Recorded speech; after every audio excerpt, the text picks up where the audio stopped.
Welcome back dito sa ating channel mga kachika para sa isa na namang showbiz update.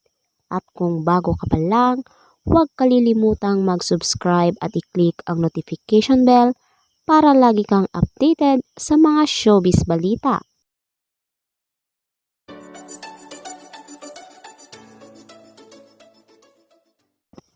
Trending ngayon at viral ang magkarelasyon na sina Bea Alonzo at Dominic Roque dahil sa kumpirmasyon mismo ng talent manager at tinaguriang King of Talk na si Boy Abunda.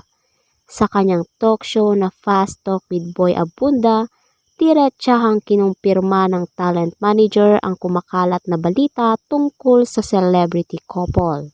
Panimula ni Tito Boy, isa pang balita na nakalungkot sumindak sa akin habang ako ay nasa Hong Kong ay ang balita pong naghiwalay na sina Bea Alonzo at Dominic Roque. Ayon sa King of Talk, matagal na niyang kakilala at kaibigan ang dalawa kaya siya ay nalungkot dahil madalas na nila noong napag-uusapan ng kapuso actress ukol sa kanilang future plans ni Dominic. Madalas kapag nagkikita kami ni Bea ay nagkakakwentuhan po kami tungkol sa buhay, their marriage plans, so I was shocked. Tama si Ogie Diaz po, yung kanyang balitang hiwalay na. As we talk today, yes, hiwalay na po si Dominic at si Bea. Diretsahang saad ni Tito Boy. Maaari raw na sa ngayon ay sinusuyo ni Dominic ang kapuso actress upang ayusin ang kanilang relasyon pero sa ngayon ay break na ang dalawa. Ayon rin daw sa kanyang source ay kamakailan lang nang mag-usap muli sina Dominic at Bea. They're trying to understand each other but they are going through a rough patch. My prayer is that may God grant them what is best for them. Pagbabahagi pa ni Tito Boy. Pagpapatuloy pa niya, yes, I am confirming that hiwalay na sila ngayon at last night or 2 nights ago. Nag-usap ang dalawa. Ano ang status? Wala.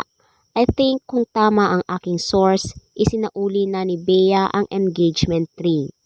Nagulat naman si Tito Boy sa issue na may kaugnayan ang prenup agreement sa hiwalayan ng dalawa dahil matagal na raw nila itong napag-usapan. Many months ago, napag-usapan na po ito sa aking pagkakaalam and I'd like to confirm this with my friends and sources because when this was being talked about, yung prenup po ang nag-volunteer sa nanay ni Bea na okay ang prenup ay si Dominic.